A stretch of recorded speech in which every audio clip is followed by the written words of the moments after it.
the stone hour after hour underneath a hot, burning sun. And the stonecutter looks up at the sun and says, if I could have a wish, I would wish to be the sun. Then I would be the most powerful thing on earth. And he chipped away and chipped away. And suddenly, he became the sun. To my amazement, the snake had a personality unlike any I had known. He was like Lucifer himself. He truly did not like the way I responded to his passing. Either it was a royal event and that I did not bow down, or he was accustomed to getting a scared reaction. Either way, after he passed me, he stopped, turned around, and stared, glared, and was noticeably indignant that I did not run. And its attitude was, oh no, you didn't just stand there. The oldest one looked up at me and said in a tone solemnly responsible, Dad, he's hurt. As a parent, you really struggle to understand their logic. Okay, he's hurt. So you guys have decided to go ahead and smother him and put him out of his misery. Save us any hospital costs and might be getting him fixed up. Well, that's great. Well, let's have a look, I said, trying to keep my cool. They pulled the pillows off, and there was my youngest boy, Jay, wearing swim fins.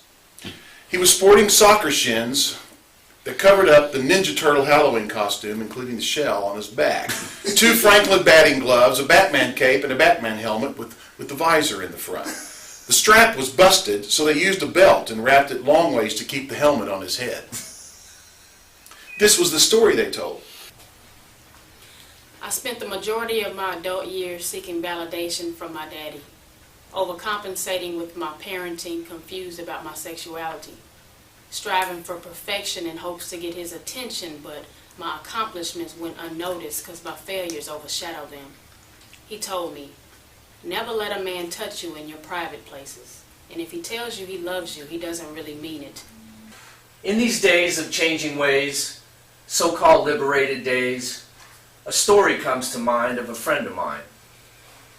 Georgie boy was gay, I guess. Nothing more, nothing less. He was the kindest guy I ever knew. That's an old song by Rod Stewart, and it's not one of his most popular, but I hear it once or twice on the radio every year, and it always reminds me of Fred Shook. Like the song says, Fred was gay, I guess. Nothing more, nothing less. And he really was one of the kindest people I ever knew. Take a look inside this book. I'll be here in the pages throughout all the ages. I will use familiar phrases and words I've said before. If I reach out and touch you, don't scream and holler and such. You know me. Don't go running out the door. It's only me, my friend, and this book, my essence in it. So sit back, relax a minute, and take it all in. But without hesitation, he made his confession. I met the real you on my first impression.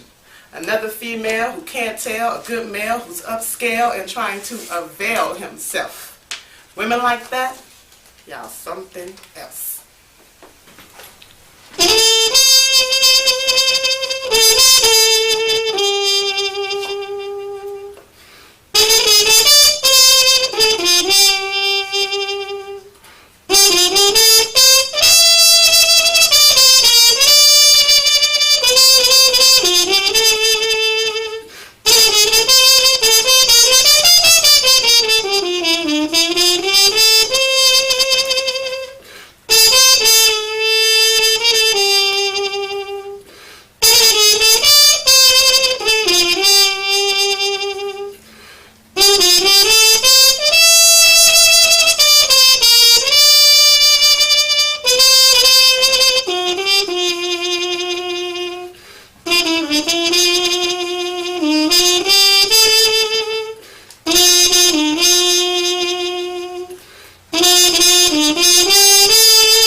Nice.